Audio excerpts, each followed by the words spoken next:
Good evening. My name's Terry O'Keefe. I will be chairing our regular committee of the whole meeting tonight, this Monday, December 9th. With me tonight, I have colleagues to my right, Councillor Duck, Councillor Garnett, Councillor Chad Rintoul, Mayor McNeil Smith, and Councillor Novick, and joining us on Zoom is Councillor Duncan.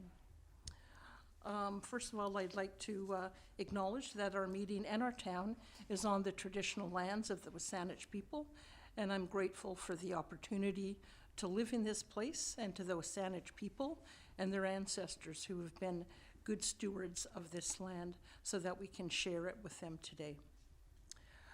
Moving ahead to the agenda, committee, you have the agenda in front of you.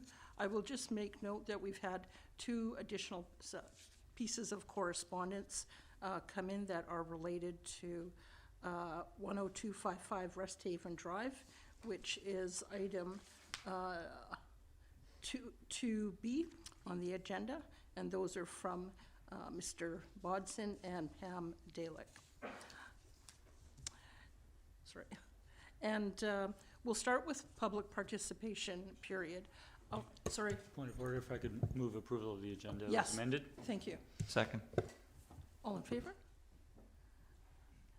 Thank you for that. We'll move to public participation next. So there's general public participation at the beginning, which members, individuals can speak to on any topic on the agenda. Now, the three topics on the agenda also have their own individual public participation. So if you're here to speak to any of those items, you have an option. You can speak at the beginning on any of the developments that are up for discussion, or you can wait until the public participation comes up for that individual item. If you want to speak to both, you can do that as well. Some people opt to do that if they perhaps might have questions or comments that they'd like to hear the developer address during their part of the presentation. And then later you could get up again when that item comes up if you have further comments to make. So I'll start first by calling for public participation for the first time, if there's anyone who would care to speak. And second time, and third time. Okay, I'll close that off. Next, we'll move to approval of the minutes for our last committee of the whole. Committee, you have those before you. I'll look for a motion to adopt those. And seconded. Thank you. All in favor? That motion is carried. Now we'll move on with the presentations. The first presentation we have is from Mr. Ryan Hoyt in regards to 10440 Resthaven Drive. And I believe he's joining us by Zoom. Is that right? All right, Mr. Hoyt, if you're there, you have the floor or the screen. Point of privilege, okay? Chair. Yes. Sorry, I was just going to request that it go full screen. Okay. Are we able to put the presenter on full screen, or? Okay.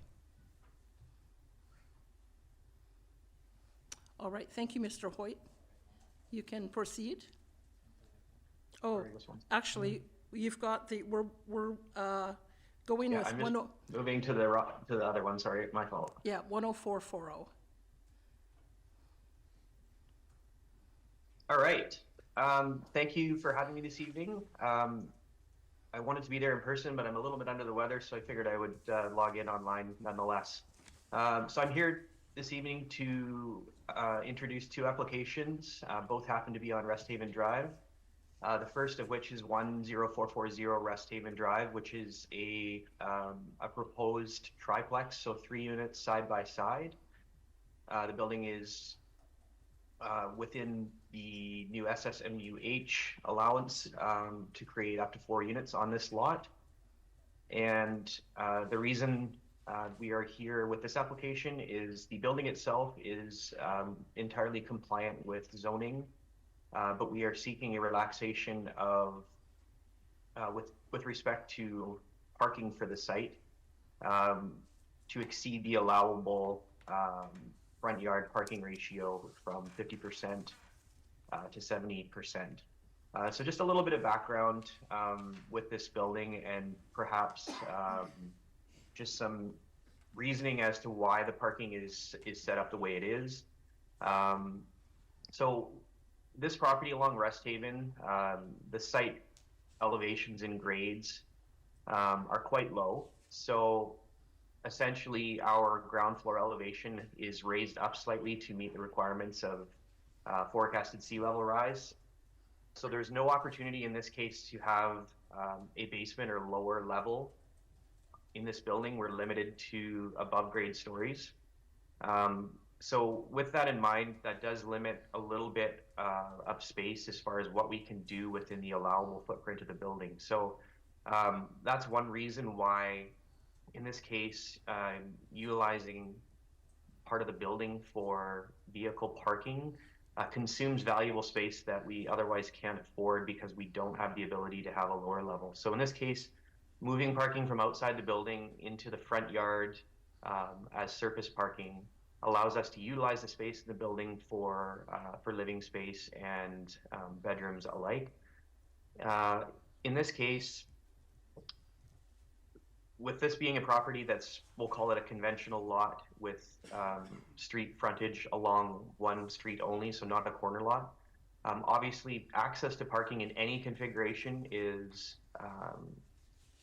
from the front street. So the hard surface and the parking area allowances under the bylaw are quite challenging anytime we're dealing with more than one unit. And regardless of whether you have garages or you're looking at parking on the street, or sorry, in the front yard itself, not in a garage, being able to come off of the street, and one of the requirements in the bylaw with multifamily is still only having one driveway. So essentially all parking has to funnel on and off the street via one driveway.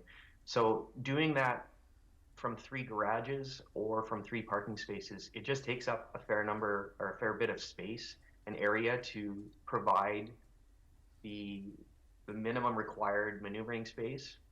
In this case, we have some trees that we're preserving on the boulevard that you can see here, and effectively using the same street crossing as the existing driveway.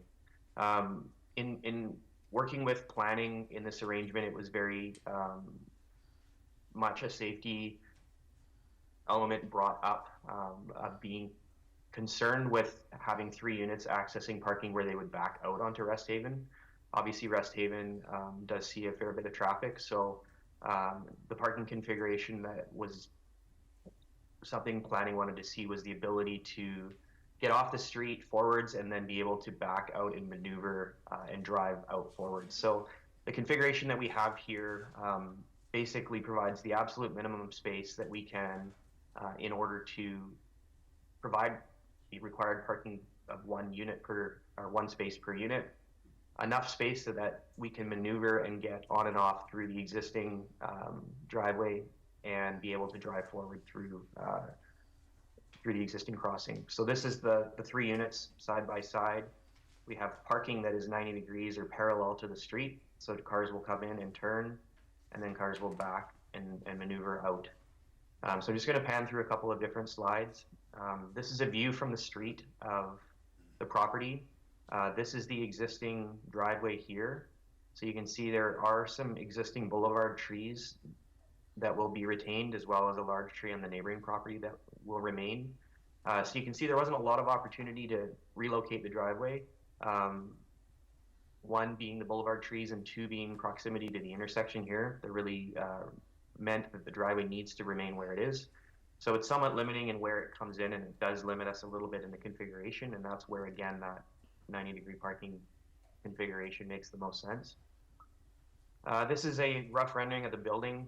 You can see the boulevard trees, this being the tree on the neighboring property, and this being the boulevard trees, and you can see where the existing driveway comes in, and we have 3 surface stalls parked, 3 surface parking spaces out front. There will be an opportunity to create some landscape screening so that from the street the parking is screened, which is a requirement. so we can fulfill that. Moving into the site, this is a view of the front of the building. It's essentially a 2.5-story design, so we have 2 levels, 2 full stories, and then the upper 3rd story is actually set back to sort of soften that massing. And in this case, each unit has a private outdoor space facing out into CM Harbor from there. So that's just a bit of a background on the building. As part of our exercise working with planning, we were asked to provide these layouts that demonstrate how parking maneuvering can work in the space. And as I say, this is, it works. It's the absolute minimum space that we need in order to have the parking and the maneuvering requirements as I mentioned previously. I won't get into too much of the layout of the buildings other than, as I mentioned, these are 3 levels, so 3-bedroom units, all primary living sort of on the main lower floor, 2 bedrooms on the middle floor, and then a primary bedroom and a den on the upper floor with the outdoor living space.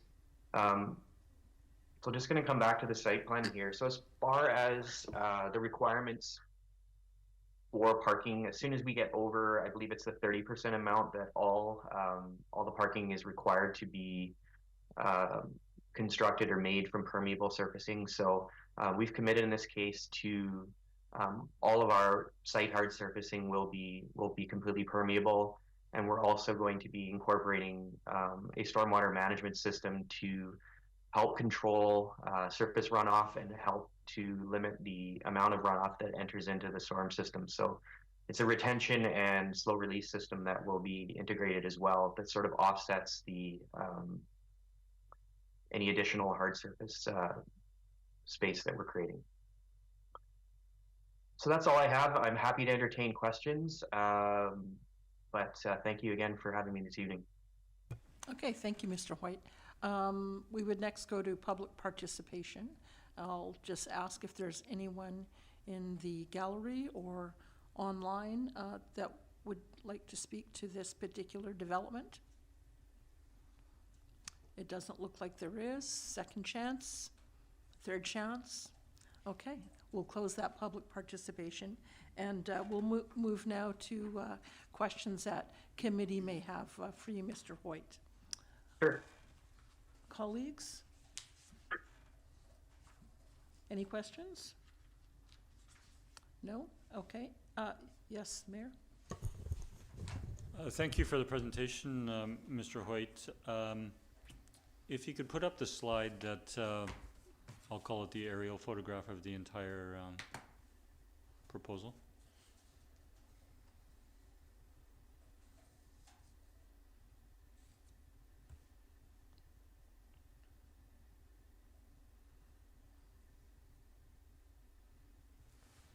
Thank you.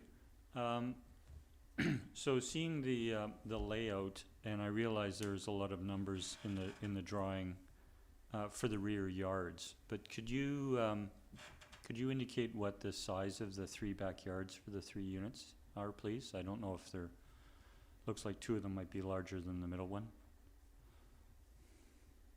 So the yards are about 7 meters in depth, including some patio space. There is 5.25 meters of effectively lawn area, so green area, and the yard width or the property width is about just over 15 meters. So on average, they're about 5 meters wide by 5 meters. So that's roughly the yard space at current. Okay, thank you. My second question is with regards to the parking, and thank you for providing the rationale that you did. Did you give consideration to, we appreciate that you have to deal with the flood control level and with regards to where ground floor living space occurs, but you can have parking below the ground floor living space. Was consideration given to having garages underneath the ground floor with the building sited as it is? Are the, for example, units wide enough to actually have a garage underneath? They would, but I mean, even if we were allowed, it's really not desirable to be building anything down at that level. You know, a parking story below the current lowest floor would be effectively at 1 meter geodetic, which is just asking for issues. Okay, thank you. Thank you, Chair. Okay. Any other colleagues have questions? I have one for you, Mr. Hoyt. So, the building footprint takes up just about 41.5% of the property. The parking takes up 70% roughly of the front yard. And I know the mayor asked about the space in the backyard. I'm trying to get a better sense of what percentage of the lot actually has green space. So after you take away the parking, the building footprint, and the hardscaping with patios and sidewalks, what percentage roughly would be left for green space? So the building area itself is, I can just give you that number here, just bear with me for a minute. I think it was 41.47.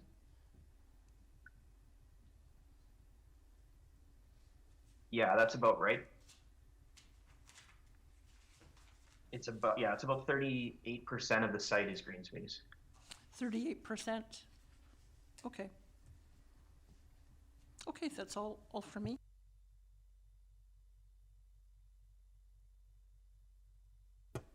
Nothing else? Is there anything else that staff would care to add?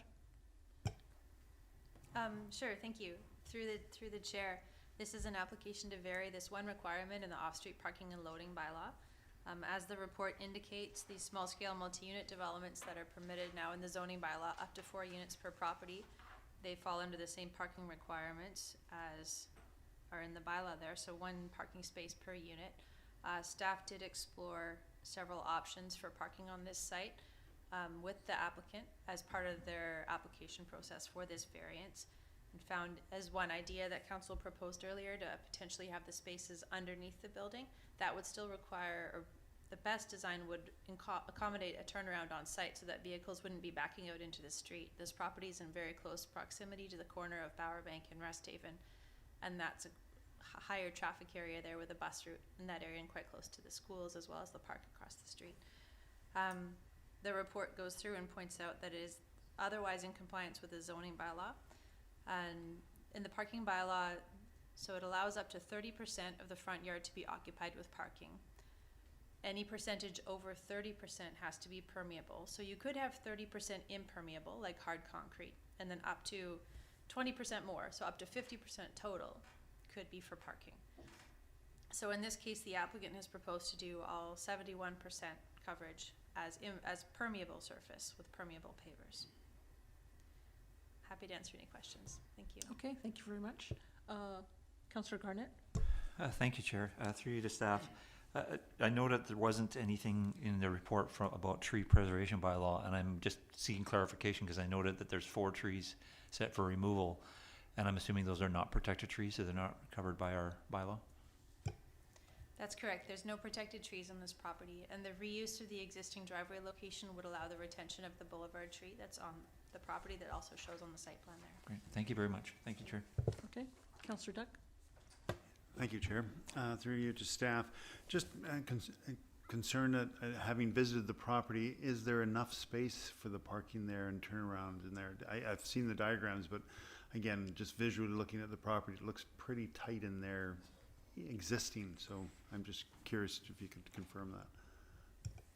Sure. Through the chair, the drawings that the applicant provided were reviewed by engineering staff, and they're all done to scale, so it does look like it will fit. Thank you. Thank you. Thank you, Chair. Okay. And Councillor Novick? I'm happy to move the recommendation if there's no other questions. All right, go ahead. The recommendation is, and I so move, that owners and tenants in occupation of property within 75 meters or 246 feet of 10440 Resthaven Drive be notified regarding development variance application number DV100363 to relax the maximum percentage of the vehicle parking area in the front yard from 50% to 71%, and that any written correspondence received be forwarded to council at the time of consideration of approval of the variance. And is seconder for that? Councillor Rintoul? Any further discussion? Okay, all in favor? Oh, sorry. Thank you, Chair. I'll vote in support of this. I just want to note or comment that we appreciate that this is coming forward as a result, or is allowed given the new provincial legislation for housing. And it's nice to see increased densification on a property like this. It's a bit of a concern, but there doesn't appear to be another option with regards to three-bedroom units going onto this property where there is one residential unit at the moment, and they have backyard green space of approximately 15 feet by 15 feet on an otherwise fairly large lot. However, while it may not be practical, whether or not it's practical to put the parking underground, I appreciate staff highlighting that even if the parking was placed underground, because of the proximity to the intersection, it would still require a turning radius in the front yard area. So I'm supportive of this. Thank you. And Councillor Garnett? Thank you, Chair. Yeah, I will support the recommendation. Staff has provided really good rationale in agreement with the applicant and the importance of the maneuvering aisle. And having looked at that, and seeing the diagrams backing out, I would hope that the residents back into the spots because it is safer to leave going forward out of a parking space than backing. Side point. The only comment I'd like to make to the applicant who's here or who online tonight is, it would have been helpful context-wise if in some of the artist renderings, I understand the hedge wasn't a requirement, but to see it in relation to vehicles there and in terms of the area that's provided for garbage and recycling, to see that in some kind of artist rendering would have been really good for context of how that layout is going to work, and would have helped in my overall view of it. So thank you, Chair. Okay, thank you. Seeing no other discussion, I'll call the question. All in favor? And that motion is carried. Thank you.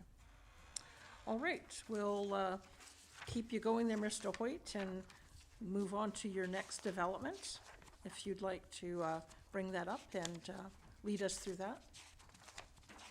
Sure.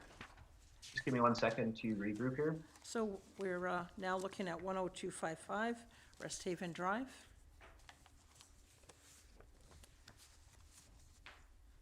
Thank you. So this next application is 10255 Resthaven Drive. The proposal is to subdivide this property into 2 lots for single-family dwelling.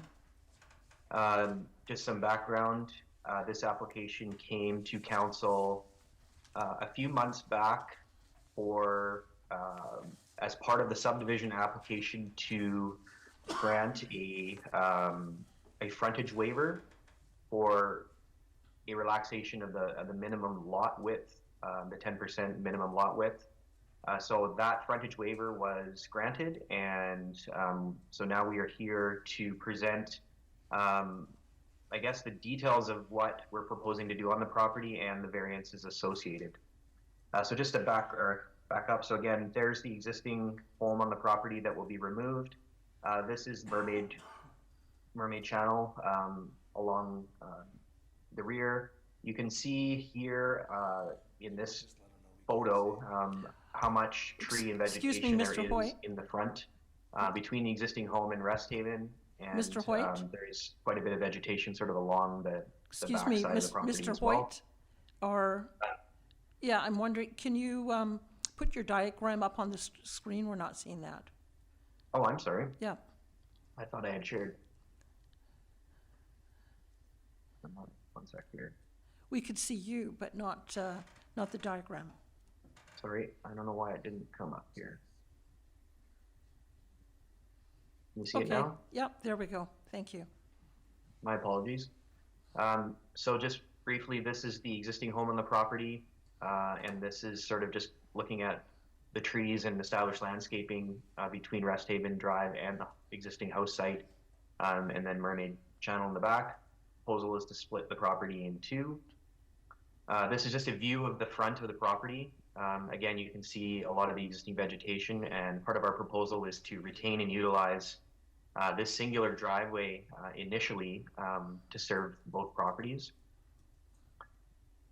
This is just a site plan from the environmental consultant that was retained to look at, you know, the ecosystem and the environmentally sensitive areas of the property. Obviously, we have the shoreline environmentally sensitive area along the rear, and you can see this purple boundary line here represents the 15-meter marine shoreline setback that comprises sort of that environmentally sensitive area, and you can see all of the established trees in the front. So this is the proposed subdivision with the new lot line splitting the two properties down the middle. Just at this point, I just want to highlight a couple of backgrounds. So in this footprint, you can see the red outline. So there is the existing home, and then the blue outline is the two proposed homes. So effectively, we're building these two new homes pretty much right on top of the old house footprint, extending slightly to the east and very, very slightly to the west. So just at this point, I want to just give some background. So when we knew that this subdivision application would require a frontage waiver, we went through the exercise of designing the homes on the property so that the application went in as sort of one complete application, and the context of what we were doing as far as the proposed house designs was there for review as part of the frontage waiver. Now, since then, sorry, I'll back up for context. That was over a year ago now, so that was submitted, as I say, over a year ago. Since then, the bylaw has changed. So essentially, the buildings that we had proposed as far as side yard setbacks were compliant with the bylaw at the time we submitted the application, which was requiring a 1.5 meter side yard setback for both properties. Since then, with the new bylaw being adopted, the setback requirements have changed from 1.5 meters to 2 meters. So essentially, during the time that this was an in-stream application, the rules have changed. So the house designs have not changed, but the rules have. So all of a sudden now we are midstream and now asking for a variance for something that was not initially contemplated or required, so to speak. Despite this, we still feel that what we proposed is the right and sort of the best outcome for redevelopment on this property. And what I want to highlight with this drawing specifically is, if you can see what we're doing here in the front, so much of this existing tree and vegetation is retained. We're coming in off of a shared driveway and creating a new driveway with sort of a roundabout, which gives the ability to, again, get in, maneuver, and drive out with this sort of reciprocal shared driveway. On the flip side, you can see at absolute worst case, like the closest point of any of the new homes is 6 meters clear of the 15-meter environmentally sensitive area. So there's very little impact. There's one tree on the east side of the constructed homes that's proposed to be removed, and it's sort of an ornamental tree. Overall, the impact summary on the property as far as tree removals. So there's 39 bylaw protected trees on the property, and in order to fit this second driveway in, and including this tree, we're removing 7 trees altogether. But the required replacement offset, so at a 2-to-1 ratio, is 14 replacement trees, and our project arborist is confident that we can facilitate all of those replacement trees on site. Working with our environmental impact team, the environmental biologists, they've actually determined that because of the degree that this property has been landscaped and essentially lawn and non-native vegetation has almost gone right to the edge of Mermaid Canal, that there isn't much of a sensitive ecosystem at current, and part of the recommendations for this project is some revegetation and reintroduction of that ecosystem. So actually an enhancement and a reconstruction of the ecosystem and creating a full planted 7.5 meter natural planting area to separate the properties from Mermaid Canal here. And effectively, during construction, I mean, this entire environmentally sensitive area, this entire back area will be fenced off with no access for construction. So really from this line, blue line here representing the ESA boundary, effectively there can be an access fence or limiting access for any construction activities just to remain outside of that area. And again, we're able to retain so much of what is existing as far as established landscaping. So even though we're subdividing and creating 2 new homes, you know, by allowing the 1.5 meter setbacks to remain, we actually are able to utilize as much of the cleared space on the property where the existing house sits.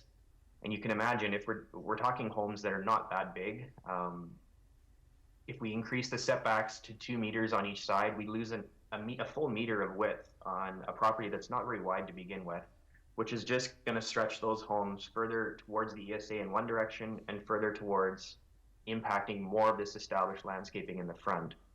And again, when you talk about 2 homes side by side, adding a half meter of space on each property in between the buildings, in my opinion, just adds more wasted space in between the buildings that's not going to be utilized for anything.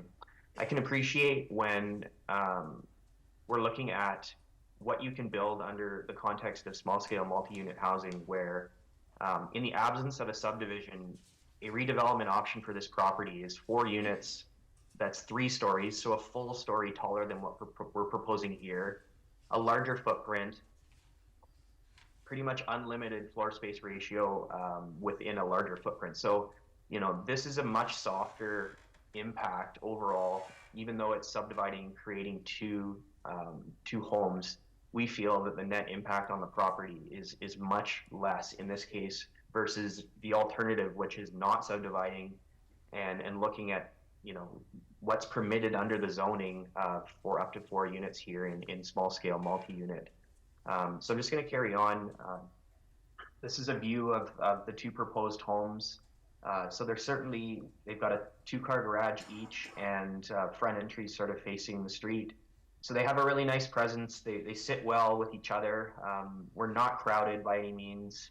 But again, if we look at having to take a meter out of width, you can see in this building alone, like all of a sudden take a meter out and we can't have a front door. All we have room for is 2-car garage. So it really starts to limit what the design feasibility for layout is when we have to take another meter out of the buildings on each property just to satisfy, you know, the new setbacks. And as I say, I think you can appreciate maybe adding a little bit more setback when you're moving to a building like small scale multi-unit that's a 4-unit building that would add a full additional story on top of this, that maybe adding that additional side yard setback makes sense. But in the context of 2 single-family homes, maintaining that 1.5 meter setback that has been the precedent in the town for a long time now, this is really not going to be out of scale with anything that we've seen of this scale for quite some time now. So again, it's unfortunate that midstream the rules have changed, but we still think that this is the right and the least impactful development option for this property. So looking at the back of the property, so this is the waterside view of each home, and again we have a patio and just 2 levels with flat roofs. So again, overall height is not that tall. We're really not pushing these footprints too much beyond existing footprint of the home that's there, and certainly the height is in scale with what's there now. So looking at the layouts, you can see we have a 2-car garage, a front entry, we have a rec room and 2 bedrooms on the lower level. We have mechanical room and storage, a laundry room. We have provisions for an elevator to allow these units to be barrier-free. On the upper floor, we have kitchen, dining, and living room. We have a deck, and we have office/optional 4th bedroom and a primary bedroom suite. So they're well-appointed homes. They're not huge, 2,600 square feet of living space spread over 2 levels. With the garage space, it brings them to 3,300 square feet overall. So in the context of lots that are still around 1,000 square meters on average each, this is not huge density by any means. I know the OCP has encouraged this area to remain what is considered to be large lots. But I think in this case, subdividing a property and still maintaining lot sizes in the realm of 1,000 square meters is still a very large lot. And what we're talking about as far as putting homes of, including all garage space of just over 3,000 square feet is really not huge density. And comparatively, as I say, what you can achieve in 4 units under small scale without any special development approvals is significantly, the potential to be significantly more, a larger massing, more floor space, and certainly more impact on the environment. So I'll leave it here, and I'm happy to entertain any questions that you have. Thank you. Okay, thank you very much, Mr. White. We'll turn now to the public participation portion for this particular development. So if there is anyone in the gallery who would like to speak to this particular development, you could come forward now if you wish.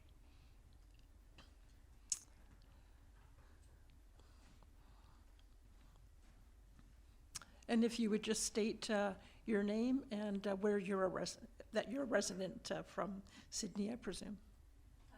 Good evening, dear Mayor. Oh, if you could just turn on the microphone. Yeah. Yeah, that's fine. Thank you. Okay. Oops, did we lose our connection? They just have a presentation.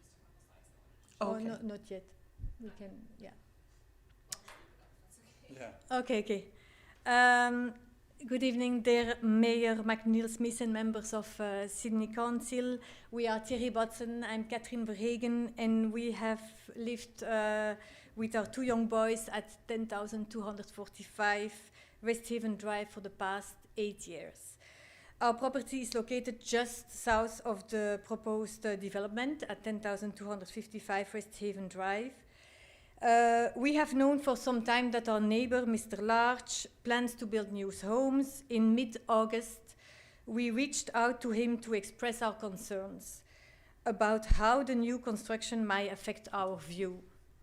In his response, dated August 17th, 2024, Mr. Larch assured us that the footprint of the new homes would be very similar to that of the current one.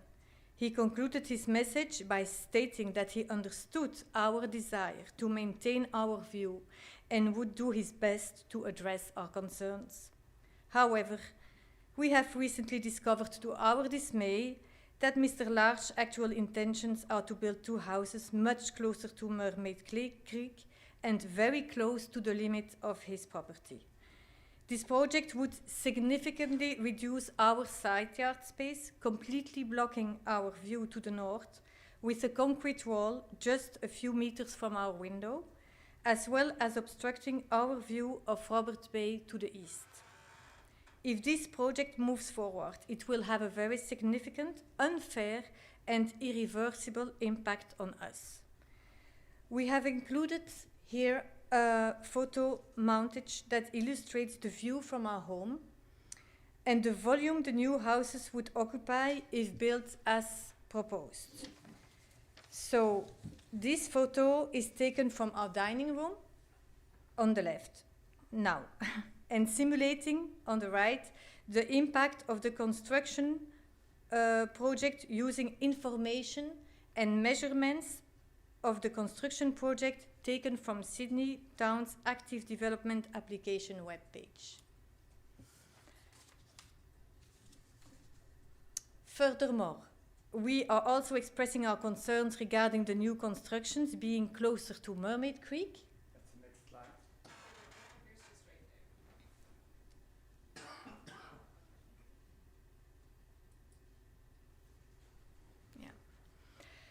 right there. Such a project will affect the alignment of all residences along the creek and may establish a precedent for future projects that aim to maintain their views of Roberts Bay. This trend could place undue stress on the ESA, which is a scenario that should be discouraged, particularly when considering the anticipated impacts of rising sea levels. We also believe that the alignment of houses should be preserved to ensure the harmonious layout of the buildings in the area.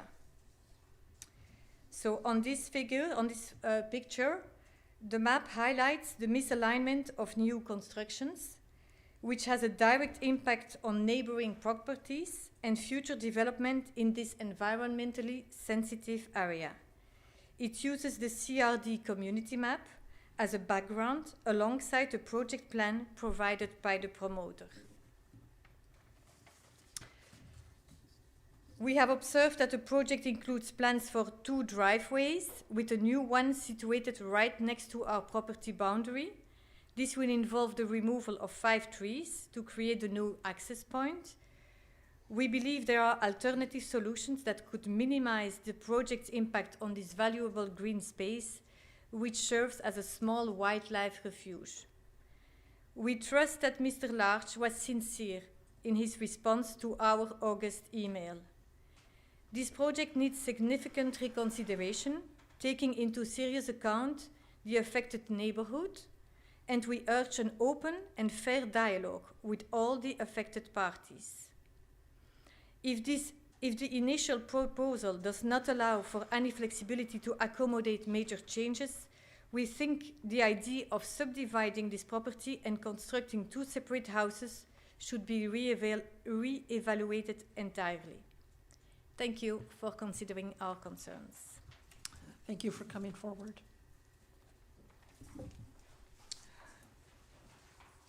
And actually, before we turn to the committee, maybe I'll go to staff first. If there's, oh, sorry, was there any other, sorry, yeah, thank you. Any other speakers? Third time? No, all right, thank you.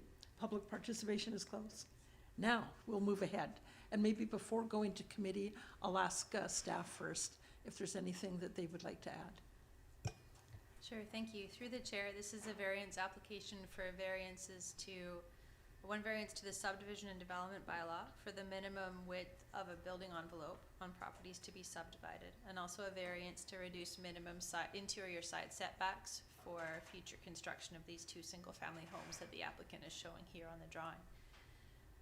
The subdivision bylaw requires a minimum building envelope width of 9 meters by 9 meters, and these 2 lots, based on the old zoning bylaw, because the application was submitted when the old zoning bylaw was in effect, so it's protected by legislation for the province that allows subdivisions to be considered under the zoning bylaw that was in effect when the application came in. Under that bylaw, as was indicated, the side setbacks were smaller, 1.5 meters by 1.5 meters. So we look at the old bylaw when we're considering the subdivision application.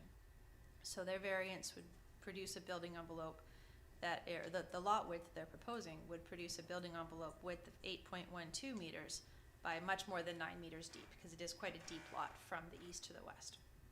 So that's one of the variances. The other variance, as was discussed, is the side setbacks to the north and south side lot lines of this property here. The report goes through that the rest of the proposal is in compliance with the zoning bylaw. It should be noted that the minimum front setback in the R2 ESA zone that this property is zoned is 4.5 meters, and clearly they have a much greater, they're proposing a much greater setback than that in order to maintain as many trees on the property as possible. So as was pointed out in the staff report, I think 7 trees are proposed for removal along the south lot line, the applicant has submitted an arborist report that assesses the health of all the trees on the property.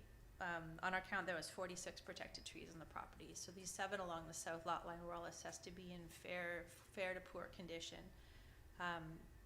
There are a mix of species. I think there was a plum, a cherry, a river birch. There's a few different species in there. But they're just in close proximity to the south lot line. And then the one tree that was proposed for potential removal on the east side of the house on the south lot, that one could be preserved if the building was redesigned to just push it a little further to the west and leave some space around that tree. So that's something that would be reviewed later if the applicant applies for a tree removal permit at the building permit stage down the road. No trees come out on the property at this point in a development. We would need to see a building permit application first or a site servicing proposal if services have to go in to service lots in a subdivision. I'm happy to answer any questions. Okay, thank you for that. All right, committee, so questions for either Mr. Hoyt or for staff? Councillor Rintoul? Thank you, Chair. Through you to staff, during public participation on this matter, a member of the public made a statement in their concluding remarks with regards to, perhaps the subdivision itself should be reevaluated. Could you just clarify for committee and for residents who may be watching or have a similar point of view with respect to that process? My understanding at this stage that it's solely within the purview of the municipal approving officer and not council. Is that correct? That is correct. This matter of the building envelope width does have to come to council for a variance though. So if council does not approve the variance, then the applicant would be back to the drawing board for a subdivision layout that complies with the minimum building envelope width requirement in the subdivision bylaw. So the subdivision itself is approved or denied by the town's approving officer, not by council. Correct. Thank you. Chair, can I pose a question to the applicant at this stage? Of course, yeah. Okay, thank you. Through you to Mr. Holt, Hoyt, beg your pardon, Mr. Hoyt. As well, during public participation, I think I heard reference to member of the public referring to this, the intent having been signaled previously that there would be 2 separate driveways. You mentioned, I believe, a mutual driveway that splits somewhere off the street, I guess under the terms of an easement of some sort. And it looks like that's the case in the drawings. Do you want to just reconfirm that, please? Yeah, so effectively there's one crossing from the street across the boulevard onto private property, at which point it splits into sort of a circular shared reciprocal easement access. Thank you. And forgive me if you mentioned it during your presentation, but I'm looking at the proposed home to the north. I think the reference there is lot 4. It would appear there's this fairly significant distance that home could still move towards Mermaid Creek, given sort of the cutoff where the ESA is permitted. How many feet or meters is that could actually have been moved closer to the creek in comparison to what you've designed? Realistically, probably 20 meters. So it could have been 20 meters closer to the creek than you've cited it. Is that what you're saying?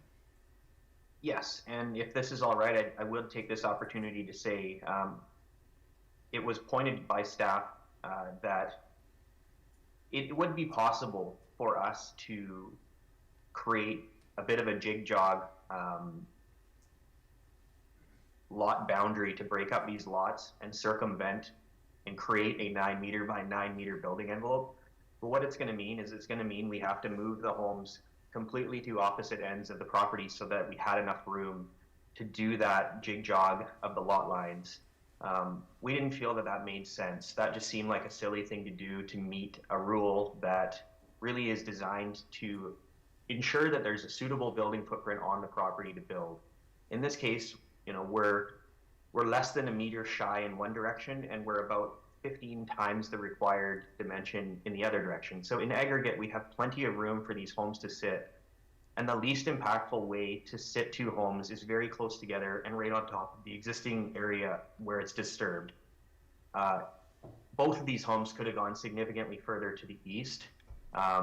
We've actually strategically kept the homes almost as far west as we can, while keeping the same curvature and alignment as the existing driveway, which is this faint gray line that I'm highlighting here. So effectively, we can't move the homes any further west without really starting to impact more trees. So that was the point where we sort of used this dimension along the front and where we could get the front of the houses. So we had enough room for parking to not push into impacting all of the established trees here. It was not how close we could get to Mermaid Canal. And I think, you know, looking at our setback of almost 34 meters to the natural boundary on the east side, you know, on the north side of the property. So I think the claims that the homes are being pushed, you know, too far to the east, I don't think is necessarily representative of what we're trying to do here. And I think looking at, you know, all the development options for this property, I think something could have come back and been far more aggressive and still have very little impact on that ESA because of, as I say, all of this area here that is clear of this sort of 15-meter boundary. So thank you. Thanks. And lastly, if I may, Chair, and this is, Mr. Hoyt, this is just my observation. You know, aesthetically, I can't help but wonder if it would have been, you know, more appealing to the eye from street level as well if they'd been staggered somewhat. Maybe just speak, you know, finally to your rationale for not, you know, staggering the two in the lots. So one, you know, further east, one further west. I heard your comment on the trees. Does that apply as well to sort of the I guess that would be the east side of the properties? There's concerns with trees there as well if you were to try and do that. And again, you're really just, I guess, entertaining my my thoughts on this because you know, a very narrow you know, passageway between the two homes, regardless of the variance that's requested. Certainly. I agree. I think had we had more flexibility, we would have proposed a more significant stagger. But in this case, there was a sensitivity. We knew that any sort of expansion to the east towards Mermaid Canal was going to be met with some concerns. So it was a very modest expansion of development on the property to the east. And again, if we started to really increase the stagger, this whole notion of a shared driveway was just going to create more unnecessary hard surface in the front because of the alignment. So keeping them fairly close in alignment meant that it was sort of a minimum amount of driveway area in the front. Whereas if the stagger was more severe, we would have had to deal with more hard surface to sort of navigate and be able to maintain that shared driveway. And I think the thought was just trying to figure out, I mean, not everyone would love a shared driveway with a reciprocal easement, but we felt it was the sort of way to go about a driveway here that was the least impactful, and it was able to, you know, you can't really see it, but you know, the trees in the center here are some of the largest and most established on the property. So being able to bring this driveway hard over to the south and sacrifice a few of the smaller, less healthy trees, as was pointed out, and be able to retain a lot of this established growth in the middle was the best outcome. And that, again, keeping the homes really focused with enough offset so that windows opposing each other along the middle were not going to be totally aligned, and give the home on the south side a little bit of the north exposure where the view really opens up, was sort of where we came back to with the positioning. So hopefully that answers your question. Thank you. Thank you, Chair. Okay. Next, I have Councillor Garnett.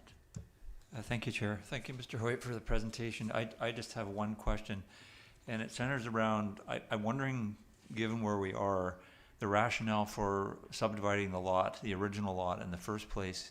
I look at what you proposed in terms of the homes, and it seems to me that you could have had a shared wall, created some kind of a duplex, and you wouldn't require any variances at all. So I'm curious as to why you chose this path. Yeah, certainly that is an option. But again, based on the amount of lot size and lot, a bit like they're huge lots. There's, as I mentioned previously, they're around 1,000 square meters. So when we did under the original zoning bylaw, we had adequate width to actually subdivide and split these. We felt that that was a more desirable product, and because the space was there to do so. That refers to that, but what as far as the building width goes, I mean, it would have probably allowed you to accommodate that as well. So, Oh, without question, yeah, absolutely. That would have effectively consumed the same area, if not more, and we would have not required any relaxations. great. Thank you, Chair. All right. And I have Councillor Duck next. Thank you, Chair. If I may, through to you, Mr. Hoyt, thank you again for your presentation. I want to follow up on my colleague's comment on the duplex design. Many of the properties in that same neighborhood are duplex designed and seem to be well accommodating within the same lot size. So I'd like, if you move down the road, that option be explored a bit more. And because one of the comments you had was that by not allowing the side variances, you were going to be, extensively cutting out the front door, I think you said. Have you given any consideration to changing the alignment in the garage to a one-car garage so you could open up more of the front facing of the house to allow access that way?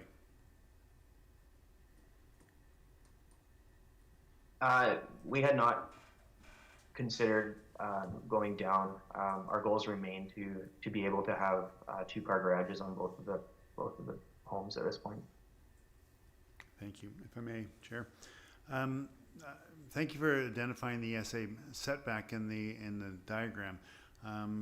From public comments and public presentation, there was some consideration, not necessarily moving closer to that, but keeping the alignment of the residences in line with other residences along that same corridor. Is there any particular reason you've moved them farther forward than the existing property on site and ahead of all the other properties along that corridor? Thank you.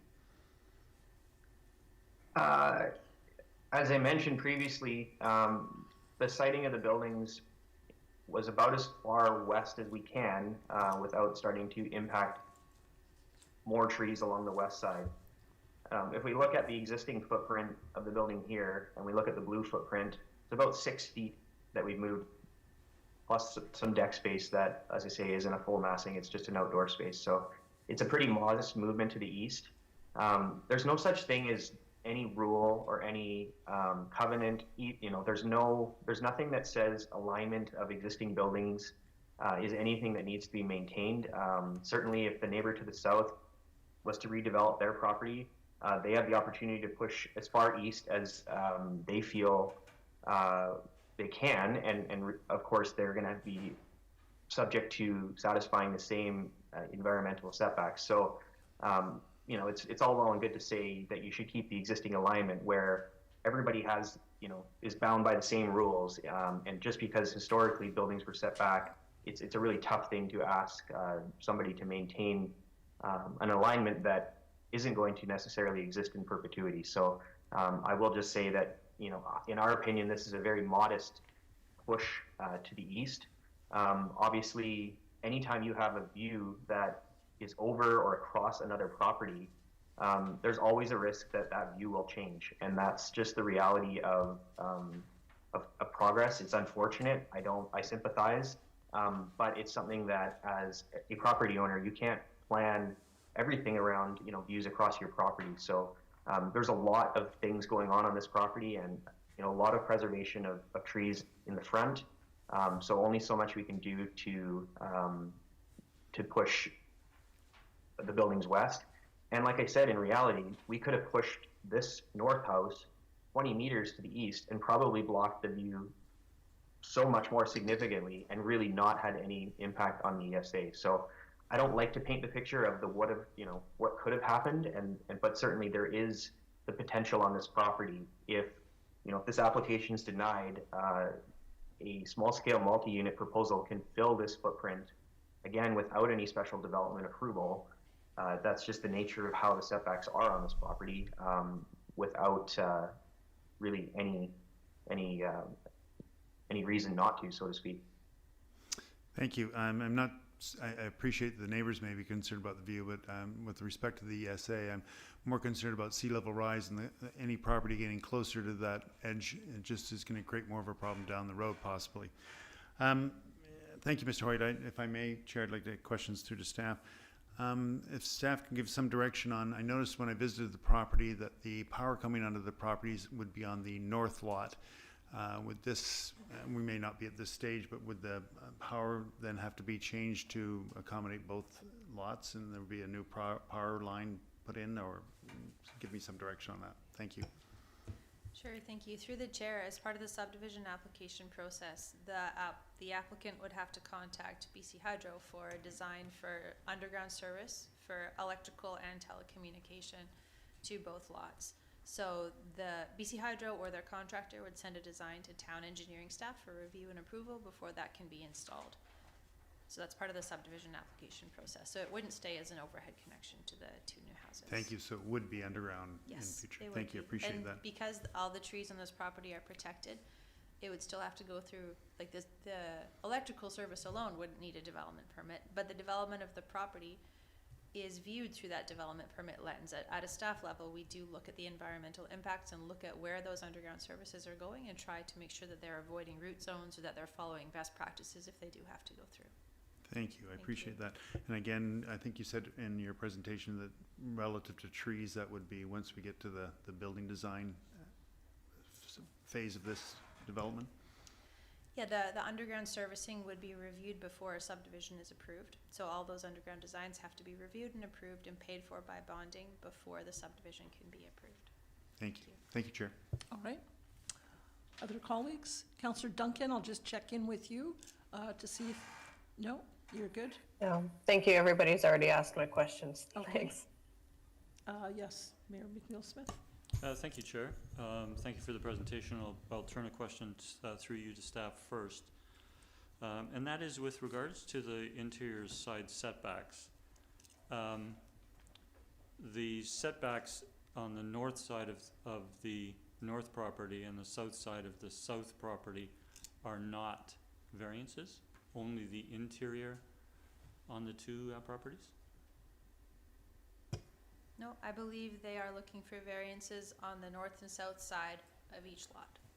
Okay, thank you for that clarification.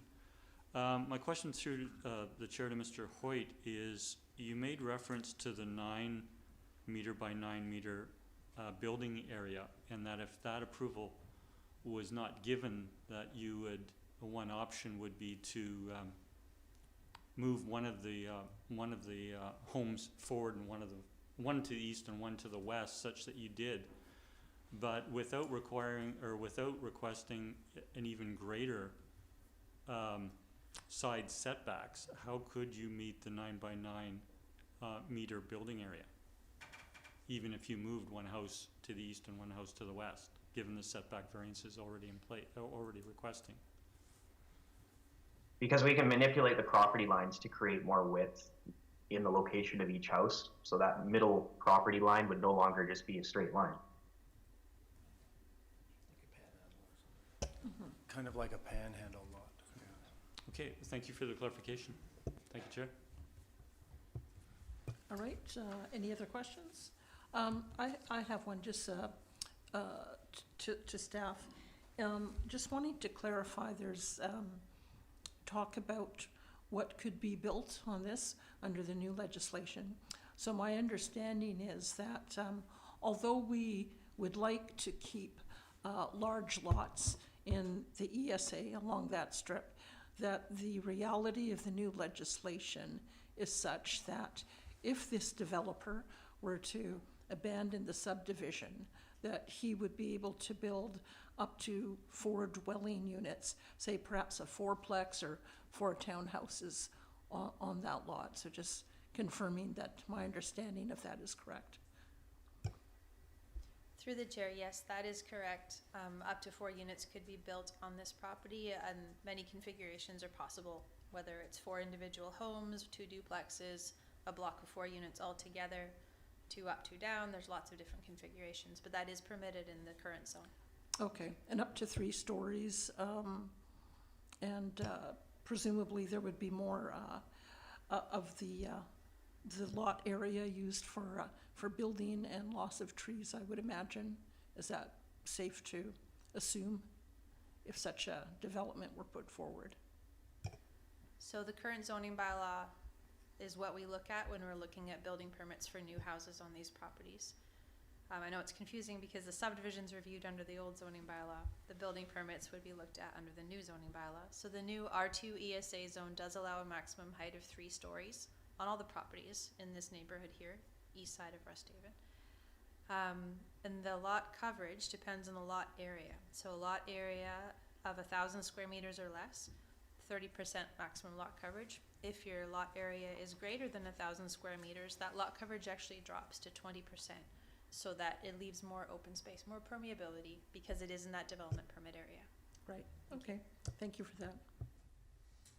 If there's nothing else, I'll entertain, oh, sorry. Thank you. Through you, Chair, just a clarification on that, the last question, or one of the last questions was, would be a maximum of 4 residential units on each lot or the original lot? I believe the chair's question was on the original lot, but it would also be, in this case, because building permits would be viewed under the current zoning bylaw, it would be on each lot if the subdivision goes through. But the subdivision cannot be reviewed based on the new zoning bylaw. It's reviewed based on zoning bylaw 2015. So that can be factored into the approving officer's decision. Thank you. All right, if there's no other questions or discussion, I'll look for a motion. Councillor Rintoul? Thank you. I'll move the recommendation that owners and tenants in occupation of property within 75 meters, 246 feet of 10255 Resthaven Drive be notified regarding development variance application number DV 100364 to vary the required interior side setback and to vary the minimum building envelope width, and that any written correspondence received be forwarded to council at the time of consideration of approval of the variance. All right, seconder?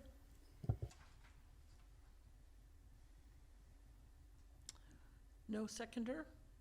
Look into, oh, Councillor Duncan, are you seconding? Yes, okay. I'll let you motivate, Councillor Rintoul. Yeah, thank you, Chair. I mean, this would put this out to public notification. I guess I would clarify before I continue with my statement, if you don't mind, Chair, through staff. How is public notification accomplished in the current environment without Canada Post Service?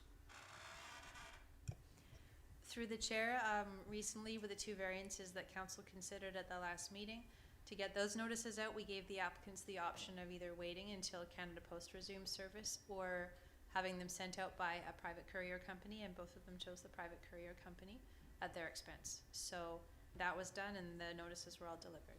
So that would be, if they wanted to continue, we could pursue that again this time. Thank you. And if I may continue then, in terms of, look, I understand concern from the neighbors. I do most certainly, and I think when this goes up to public notice, there likely would be some additional feedback from the local community that council could take into consideration when this returns for further deliberation. What I'm very wary of, and I think I would be if I were a neighbor, is the reality that this project could evolve in a manner unintended, for the neighbors. And I get that you had a conversation with the property owner and some understanding that the siting of the new homes would take into consideration, your property and your desires. So the reality is, an application could come through that is very different than what's here, and I think in my mind probably less appealing to neighbors than what we see here. And so, I'm really just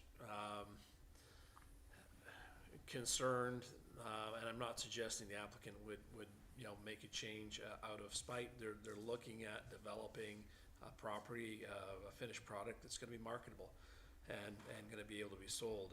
And quite frankly, even if there was no subdivision approval, and that's an application that's completely separate to this process, and there's no reason, I can see that that would be denied by the misapproving officer. We can, wish that, that might be an avenue the applicant pursue. But the reality is they could proceed with the subdivision and sell the 2 lots without doing anything and probably be further ahead than having to build a duplex. So I'm worried about unintended consequences, frankly, in this process now. And I'm quite comfortable seeing this move to the next step, which would be public notice. Thank you. Thank you. Councillor Duncan, if you care to comment? Yeah, thank you. I think having this go to public notice is probably important, given that the nature of the neighbors' complaints don't have anything to do with variances that are actually within council's purview at this point. We're evaluating the variances. The things they're asking for are things that are all well within the legal rights of somebody who's paid excessive amounts of money for property. These are kind of unwritten social rules, and I don't even know whether anything that we said, if we made a decision against it based on neighborhood feedback even, I'm not sure that that would be an acceptable way to make decisions about unwritten rules at this point. But rather, getting that sort of feedback will probably go towards the next OCP if this is something that the community does want to codify about setbacks being further, about impacts on neighborhood views when building along viewscapes. Those are all things that can go in the rules, but I feel that they're not something that we can do on an ad hoc basis, on a property by property basis at this point. So having that feedback will be important. I just, I hope that, as Councillor Rintoul said, there could be unforeseen consequences. I also just think that there's only so much that we can do given the nature of the way council and towns have to make their decisions with property. Sorry, but I'm okay with it going out to comment. Thanks. All right. I have Councillor Garnett next. Thank you, Chair. And I have a few points to make. Thinking back to in August when we looked at the frontage, I voted for the motion, but I was concerned because in the staff report it mentioned the potential for a variance for the building envelope in terms of width. But staff had mentioned that the lots could be designed in such a way that they could accommodate the building width envelope, so I voted for the motion. But always with that concern in the back of my head that this is what would be presented to us when it came forward. So I'm a little frustrated by it, by the process and by where we are because of that. But I won't speak to that too much more. I'm going to make note of comments from staff on the official community plan. The lot sizes do not align well with the following OCP policies, and they cite 12.3.6. In order to protect existing trees and promote the growth of new trees, limit subdivision potential on properties located within designated environmentally sensitive areas by retaining larger lot sizes. 12.4.8, consider limitations on the subdivision of parcels in designated environmentally sensitive areas. Same sort of thing to protect green space and trees. And when I go down to the tree preservation bylaw, staff had mentioned the correct number that they see as 46 protected trees, 7 of which would be removed.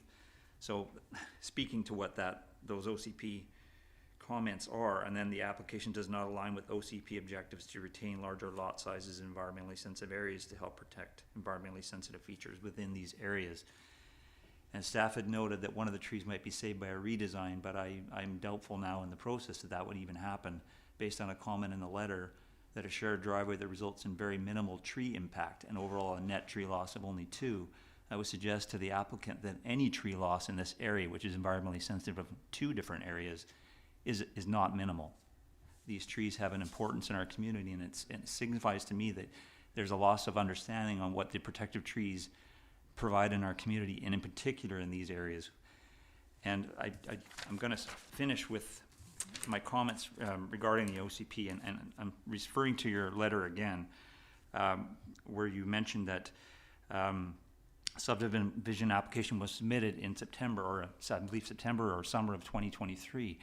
I think it's important to recognize that our OCP process started in 2020 and was completed in June of 2022, a full year before you submitted your application. So I think as an experienced person in this field, you would have to know that a zoning bylaw update was going to occur at some point after that. In fact, and even if you didn't, we publicized that widely, that we would be doing a zoning bylaw update.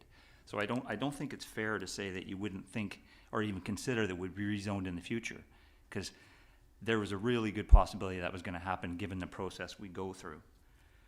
And then you go on to say that because it's an in-stream application, you feel it is a reasonable request that the entire project be reviewed in the context of the zoning bylaw applicable at the time of application. The problem I have with that is we ostensibly had a 4-year process, starting with the beginning of the update, OCP zoning to 2024. Now, during that process, we had an extensive public engagement, probably one of the best I've ever seen in my time living in this community, which is over 2 decades. And what I heard and what I saw in the comments quite vividly is that setbacks, front, rear, and interior do matter to residents of this community. And in particular, one thing that was common is it really matters in environmentally sensitive areas. Our community is highly concerned about what happens there. And so I think it's actually, I would say it's unreasonable to request of council to use a different lens, because what you're essentially saying is we take these 2 documents with all this public engagement and shove them to the side and ignore them specifically for your application. And I cannot and I will not do that. I will not support the recommendation. Thank you. Thank you. Councillor Duck? Thank you, Chair. If I may ask a follow-up question through to staff. Sure. Staff, if you could clarify that this application is under the previous zoning bylaw for subdivision, is that correct? Through the chair, yes, that's correct.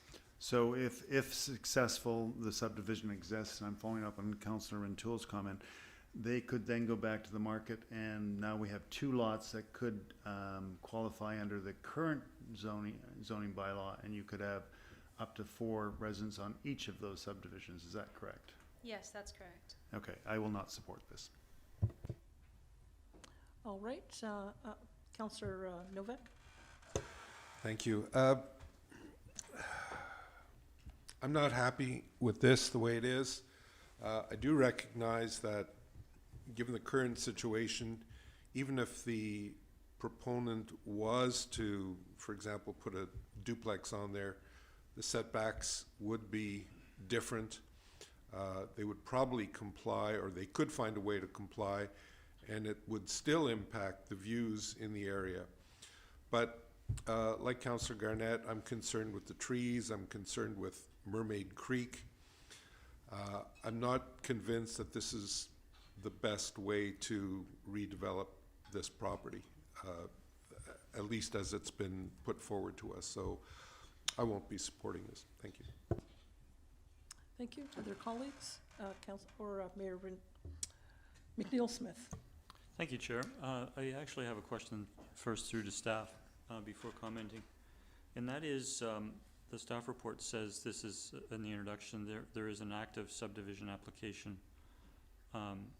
for the parcel to divide it into 2 fee simple lots. What will be the process to conclude the subdivision, which is not in council's purview, but is in the approving officer's purview? Sure, thank you. If the variance for the minimum building envelope width reduction is approved by council, then staff will continue with the subdivision review, which I should point out is reviewed. Part of the review is looking for compliance with zoning bylaw and with OCP policies, and looking at impact on the area, looking at the development permit guidelines that we have for development in this area. In the Mermaid Creek ESA, the environmentally sensitive area, and the Roberts Bay environmentally sensitive area. And the review would go through those points. If it's found that we do a referral process, or we send out referrals to external agencies like BC Hydro, Fortis BC, TELUS, Shaw, to get their feedback on whether the property can be serviced. And we do internal referrals to town departments like engineering, building, fire, administration, finance, engineering, parks, public works. We gather comments on the subdivision application and then put together a list of conditions that would have to be met in order for the application to get a final review and approval. Often when it's an existing lot like this that has been developed previously, one of the conditions is removing the existing house, getting that civil engineering plan prepared and reviewed and approved, And as I mentioned before, paying the bonding for those costs, for those pipes to get in the ground, either putting all the services in the ground or paying money to make sure that it will get done and entering into a servicing agreement. So as staff review the application, we are looking to the town's documents that have been adopted by council for guidance. But we do look at a broad spectrum of things before a subdivision is approved. Thank you for that. A follow-up question is that, sorry, I'll go to my comment now. And I'm not supportive of the recommendation. Motion on the floor. And I'm not overly concerned with the minimum 9x9 building area. I am concerned with regards to the 4 side yard setbacks. Given, which has already been highlighted by a colleague, given the process we've gone through with regards to OCP and zoning bylaw. And I'll leave my remarks there. Thank you. All right, any further comments? I'll make my comments then. I'm willing to see this go forward this time, so I support the recommendation. I acknowledge some of the concerns of colleagues and neighbors as well. But the way I'm looking at this is, yes, it's true that in terms of, the OCP does say we want to maintain large lot sizes, but the reality is that if this doesn't get approved, the other option is to have four dwelling units put on that property.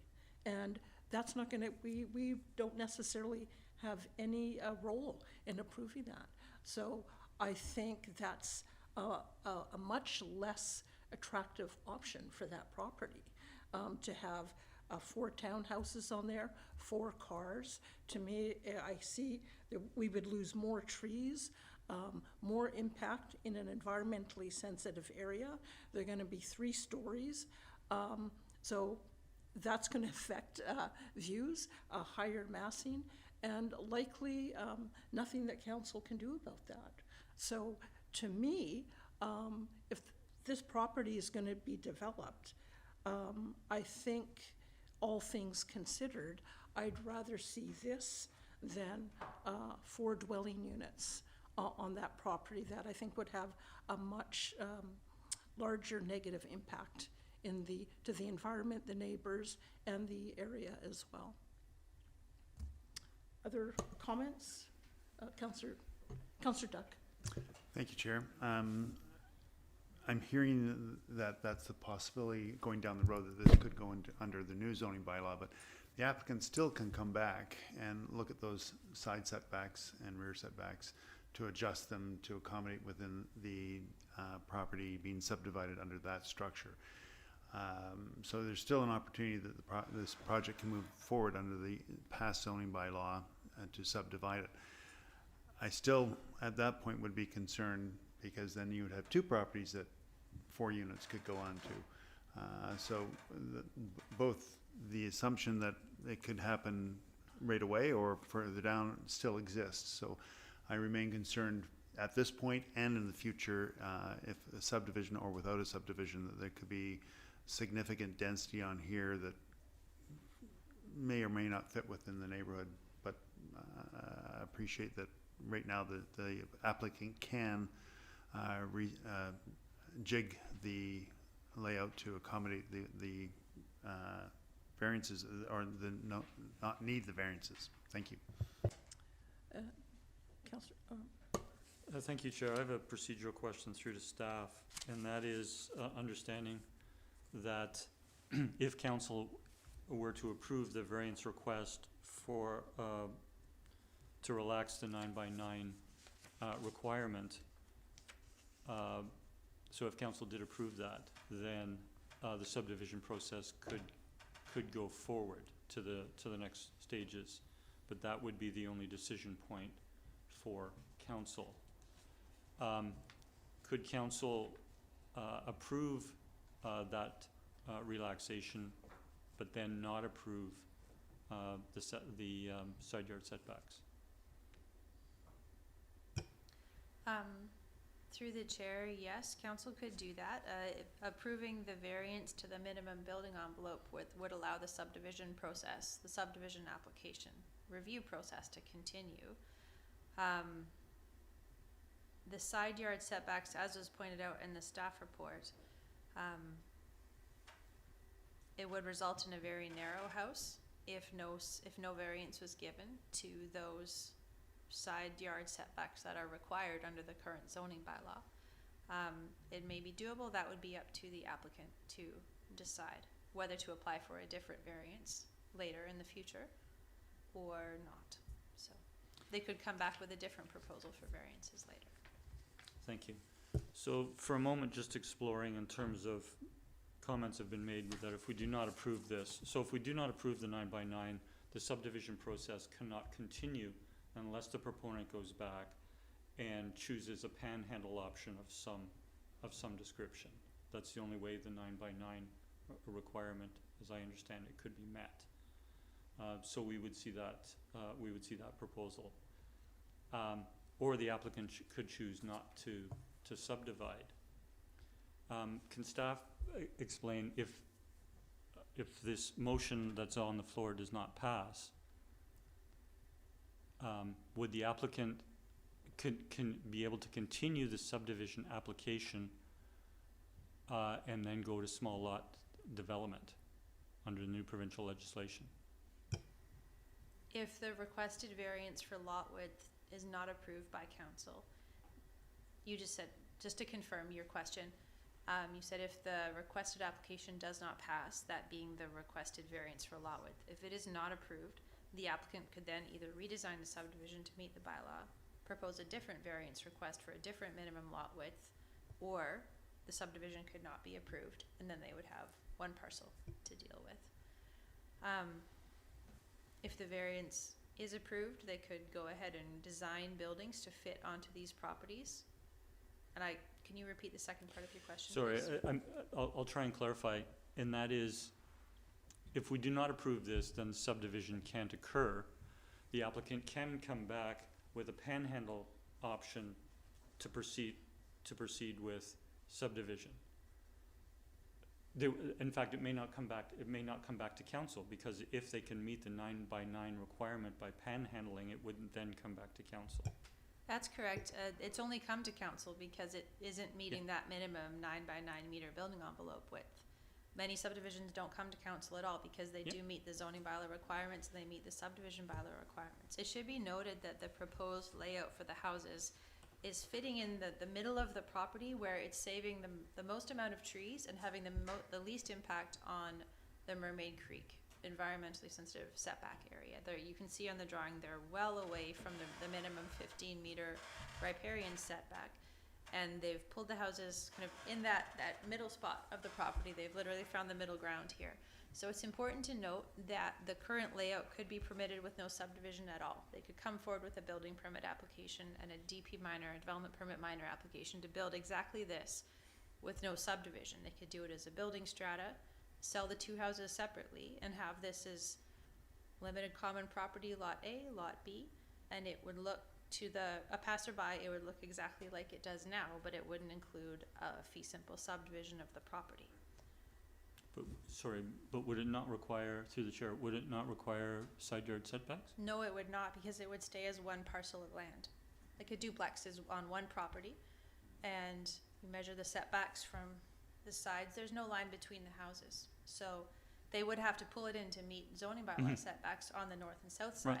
Right, okay. But it wouldn't need any other setback variances. So that is an option that they could pursue. Okay, I just with regards to an earlier question and some colleague comment with regards to, if we did not approve this, the potential is to have a subdivided lot with 4 units on each of the subdivided lots. I'm not yet appreciating how the proponent could subdivide and then build 4 lots on each property. Through the chair, that's because the legislation that the province adopted last year applies. And the province was clear that municipalities have to apply the legislation or apply the guidance in the legislation to zoning in a way that doesn't limit property owners from being able to fulfill that permission in the legislation. So like approving officers can't put a limit through subdivisions to say you can't put small scale multi-units on these properties, because goes against the provincial legislative guidance to, you have to allow the units on these properties. So once the lots are subdivided, they come under the current zoning bylaw for development. So they have to meet the current zoning bylaw, which allows up to 4 units. Doesn't say people are mandated to put 4 units on, but they could do 1 or 2 or 3 or 4, as per the current zoning bylaw 2275. We're only looking at the old zoning bylaw because the application was submitted under the old zoning bylaw, and there is protection in the Local Government Act for subdivision applications that are submitted before a bylaw is changed. Once the subdivision is done, anything new on that lot must happen in compliance with the current zoning bylaw and the current building code. Can I just add to that, though? I think there's a question from the mayor about the current zoning bylaw setback requirements would restrict the ability of a subdivided lot to be able to conform with the minimum lot width requirements, and therefore they wouldn't be able to achieve a building without coming back for a variance with those new subdivided lots. The requirement for a subdivision lot width only applies when you're creating the property. When the property is being created, then that minimum building envelope width issue has been addressed. That's in the subdivision bylaw. New construction has to meet the zoning bylaw, which has your minimum side setbacks. The zoning bylaw doesn't have a minimum building envelope width, though. We're only looking at that for creating property. Thank you for all the clarifications. But there would still then be a minimum side setback. Mhm. Yeah. That Okay, I remain unsupportive of this based on the request for the side yard setbacks. Any other further comments or? Okay, seeing none, I'll call the question. All in favor of the motion? And those opposed? 4 opposed, the motion fails. It's defeated. All right, we'll move along next to the, sorry?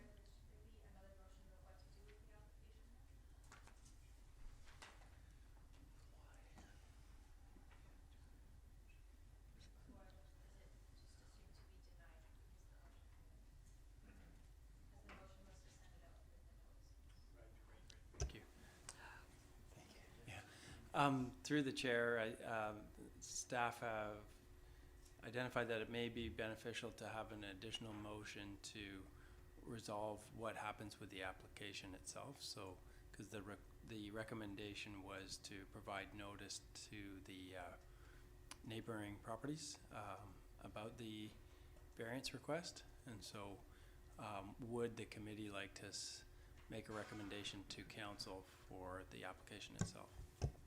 All right, Councillor Garnett? I'll move the recommendation that both variances be denied. Second? Is that adequate? All right, any discussion on that? All those in favor? Those opposed? And the motion carries. Thank you, committee. Now we'll move along to 10473 Resthaven Drive, and we'll start by a Point of order? presentation. Point of order? Yes? Can I suggest a 5-minute recess, please? Okay, 5-minute recess. Thank you.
All right, everybody, we'll get started back again. And we're at the development at 10473 Resthaven Drive. And we'll start with a short presentation from Mr. Hopkins, the applicant, and then Rob Pringle, the architect, will lead us through. So, welcome. And just press the button. Thank you, Wayne Hopkins, the applicant. I believe this is my third time here, so third time lucky. And I just want to talk for a moment about why we decided to move beyond the previous approved project. I think I may have even mentioned that I wasn't necessarily super excited about the last design when I was here, but it was a functional design. But the more we looked at it, we kind of paused it right during the detailed design stage. And we knew some of the neighbors beside weren't thrilled. The main floor of that building was about 2 feet, 2.5 feet higher than this new building. You had 2 stories with lots of patios overlooking neighbors' yards. And then we also had the rooftop deck overlooking neighbors' yards. And my wife and I just looked at it and decided we don't want to build something that has a bunch of angry people all the way around us. So we brought in a whole new design team and said, let's create something fun and architecturally interesting, ground floor type housing, townhouse, which some of you might remember we started with originally on the site, but it had some technical issues. So then we hired Rob and his crew, and they came up with this look and this feel that we fell in love with from a functionality perspective and an appearance perspective. So we pursued it, we liked it, met with staff a few times and went over it, and here we are today. So since I'm not an architect, I'm going to turn it over to Rob to go through all the details. If there's any questions I can answer afterwards, by all means, I'm here.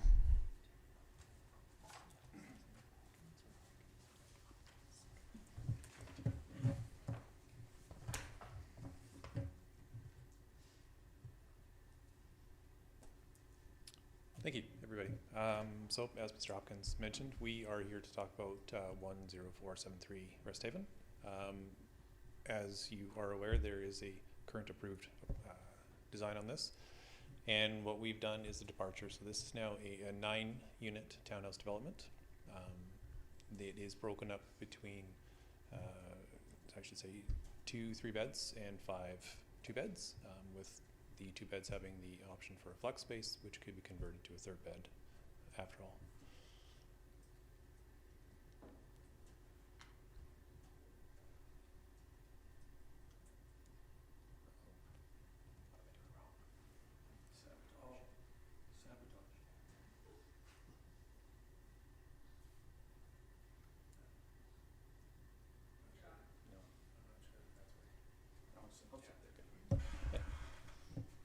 So here we see the aerial image of the area around us. The orange square is the property in question. There we go, thank you. So here's a little zoom in on the context of the neighboring surroundings. So here we have the Harbor Landing small lot subdivision to our left, the west side. Across the street we have another townhouse development as well, and then Ocean Park Place at 10490. So the area is quite densified already, you know, very reasonably densified, I should say. So our proposal, I think, fits in very well with the neighborhood context. Here we have the site. The current proposal is just above the 0.9 base on the density. It is just over 1, but well under the allowable bonus density of 1.75.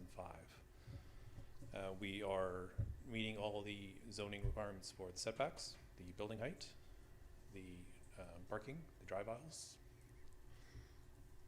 Further to that, all the hardscaping on site is permeable paving.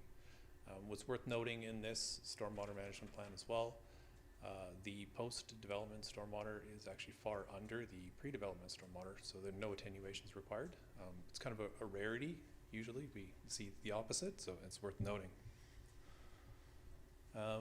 The staff report does note that the boulevard tree is to be removed.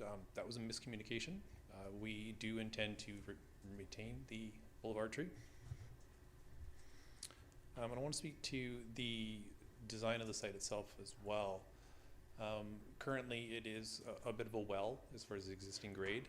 So we are proposing some retaining walls along the property line to build up the grade. And that's going to create a positive slope towards the road for the overland stormwater flow as well. You know, obviously anything that doesn't make it through the impervious surfaces. So because of that, we do have about a 0.19 meter retaining wall at the back of the property for about 10 meters in the corner. This is where the adjacent properties are the lowest. But the overall average wall height is around 0.7. And that speaks to one of the requested variances tonight, which is for the fence height on top of the retaining wall. As you guys will be aware, the bylaw speaks to the height of the fence from the adjacent grade because we're bringing the grade up with the retaining walls that are allowed per stormwater management plan. We're asking for a variance just on the allowable height of the fence, still within the 1.8 meters of the fence, but just the overall height.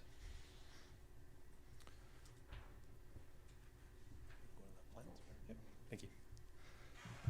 As I mentioned, that's the one. Yep, thank you. As I mentioned, it's 9 units. They are row house style units. We have the required adaptable units on either end, which include the space to add a lift if necessary in the future. As well as I mentioned, the 2-bedroom units located in the middle do have a flex space on the ground floor that again can be converted to a bedroom if necessary in the future or as a space. Thank you. Here we have the elevations. So we again noted it's a row house style units. We've simplified the roof line, a very minimalist and contemporary aesthetic, but we wanted to introduce some more brighter colors with the reds, yellows, and greens, but a little bit more muted rather than brights. We tried to go for more pastel colors that would fit in with the neighboring units.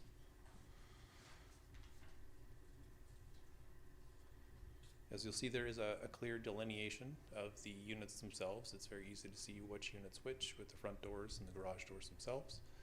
We've used a mix of very durable materials, fiber cement and sheet metal sidings, most for ease of care for the future residents, as well as we find that these materials look newer for longer, so it will have a nice street presence for much longer.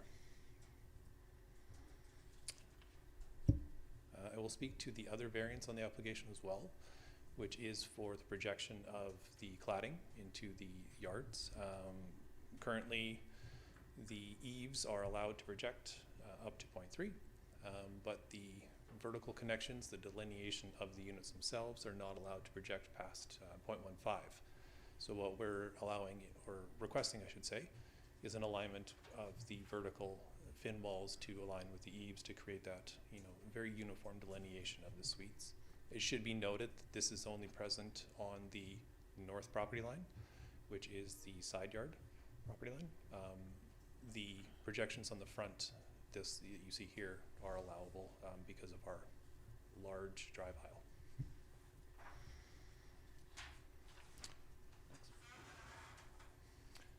So here we have some artistic renderings. This is the streetscape. So the unit facing onto Resthaven actually has a front door, which is again supported by the OCP. You'll notice the boulevard tree remaining, and we tried to do a very engaging street presence for the first unit on Resthaven. This is the proposed outdoor amenity area at the rear of the property. We have a small seating area, common patio, some raised garden beds for the residents to cultivate vegetables, fruits, garden, as well as a nice seating area, and some lawn area for pet relief as well. You'll note the amount of permeable surfaces for the drive aisles, as well as some of the potential landscaping opportunities. Here you'll note the rear yards, which is again the side yard. Each individual unit has its own patio unit or patio space with some trees and some, again, permeable hardscaping, creating some private space as well as the public, or I should say, residential amenity space. I think that's it. Yeah, I'm happy to answer any questions you guys may have. All right, thank you. Public participation would be next. I don't see anybody out there. First time, second time, third time, okay. Public participation is done. I'll turn to staff first, if anything you'd like to comment on or add. Thank you. Through the chair, again, this is a variance application for the two variances identified by the applicant, the maximum height of fences and retaining walls, the combined height, and also for the exterior cladding projections into the required setback. It's also a development permit for the form and character or the look of the development, this 3-story 9-unit townhouse development. It complies with all zoning bylaw requirements aside from the exterior cladding projection beyond the 6 inches that is permitted by the zoning bylaw. It does meet a number of policies in the OCP. There's no bylaw protected trees on the property. Yeah, I'm happy to answer any questions that you may have. Thank you. All right, committee, I'll turn to you if there's questions for staff or the applicant. Councillor Garnett. Thank you, Chair, and thank you, Mr. Pringle, Mr. Hopkins, for your presentation.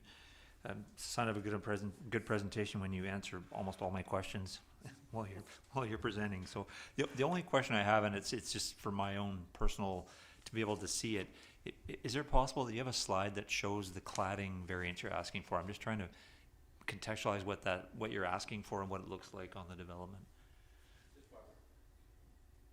Just while Rob's finding that, that's one of the features that I really liked about the architectural approach. It's kind of and I might be corrected by the architect, a Scandinavian contemporary with some West Coast on it, where the elevation you see basically follows the roof line, so the roof's almost cascading down on both ends. I'll let Rob talk to the actual projections because I'll probably screw it up. Yeah. Thanks, mate. That's exactly right. So, if you can hear me, yeah. So this here, these vertical fins that are We connected to the eaves. we can't see what's. Sorry. If you could use a pointer. So these vertical fins that connect to the roof line Okay. are the projections. Okay. It is only on this elevation. On that side. Okay. Perfect. Thank you very much. Thank you, Chair. Any other, Councillor Duck? Yeah, just to. Yes. Just to clarify, I'm looking at the landscaping diagram that's included in the package, and in that diagram, it's indicating that you are removing the boulevard tree, and that has since subsequently been changed. It's hidden by the overlay there, but you're saying that's not the case now. According to what we thought, it wasn't being removed.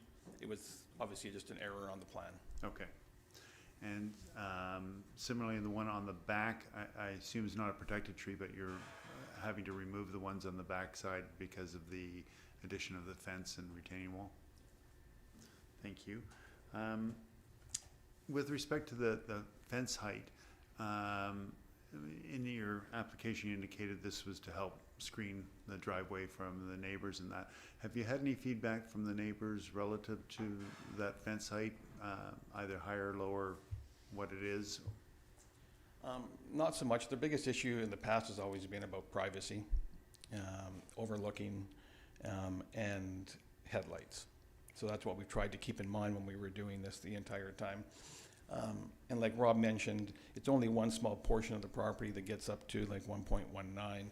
The rest of them are all about 2 feet. And you also have to recognize that a great majority of the site is already in a hole. So even though we're doing a retaining wall, we're actually bringing the property up to meet a lot of our neighbors' grades. The only place that there is a noticeable retaining wall is, I always get my north-south mixed up out here. Yeah, it's the back landscaping in the, what would that be, north? Oh, there's north there. That would be Yeah, so east. northeast, Yeah. northeast corner. The rest of it, we're basically getting up so we're not in a hole anymore. Thank you. With respect to the fence, will it be part of the maintenance and repair program that the neighbors will be responsible for that fence, or is that the intent? We usually make it a strata asset, so the strata is responsible for it. In this circumstance, we're gonna work with our neighbors during the detailed design and construction because they already have some fences. So if it's in really good shape, then we'll have to deal with them how they wanna deal with it. Do they wanna keep their fence? I'm not a fan of having fences back to back. And then on one side, they have some very mature vegetation on the west, the west side, property along the long property line. They've gotta be 8-9 foot high cedar fence all the way along. Oh, sorry, not cedar fence, cedars all the way along, as well as a fence. So we want to work with them to protect those, because it's a great privacy buffer for both them right now and, of course, for the new homes as well. Thank you. Thank you, Chair. And Councillor Rintoul. Thank you, Chair. I appreciate seeing this come back to us, you know, in this form. It's not often we see a reduction in density come forward, and I think looking at some of the features and the livability elements that are here, you know, in my mind, it certainly wasn't a stretch, the project previously, but this makes it all that much more attractive. So from my perspective, thank you for that. Just curious, I thought I saw in one of the schematics in the back patio area, is that where you're looking to place heat pumps? And if that's the case, what's the distance? It looks significant there, but what's the distance sort of from that heat pump to the property line, to the north adjacent property line? I believe it's 3 meters. Okay, thank you. I'm glad you've contemplated, you know, this so early on in the process as well, because we often see variances after the fact. So thank you very much. It's also important, I was just at a show the other day that they have the new heat pump outdoor units. They're getting smaller, obviously, and now they're being designed to mount directly to the building as opposed to being freestyle. So I think within a few years, you're gonna see that they're gonna be directly integrated onto the buildings. It should also be noted that we have included screening for the outdoor units as well. And Councillor Duck? I'm prepared to move the recommendation if there are no All further right, questions. if there's no other comments, go ahead. I move the recommendation that the development permit application number DP 100849 and development variance permit application number DV 100365 for the property at 10473 Resthaven Drive be forwarded to the Advisory Planning Commission for review and comment. Second. Any discussion? I have nothing to add. All right. Oh, sorry, Councillor Garnett? Thank you, Chair. I would just like to point out, when I look at the design you've created here, the value of setbacks and why they're important. You created this community amenity space to the north. It makes the building look less large from the street on the south side, and it allows for living space and decks for residents, and it creates that other side, so you're able to have the drive aisle, and the added bonus of the higher fence, other than privacy, also is a potential sound buffer. So I appreciate that you've stayed to the setbacks, and I think this is a good example of why they work and why they're important. Thank you, Chair. All right. Seeing no other discussion, I'll call the question. All in favor? And none opposed, that carries. Thank you, committee. That concludes our business for this evening. Yes, Councillor Duck? Motion to adjourn. Second. All in favor? And we're adjourned. Thank you.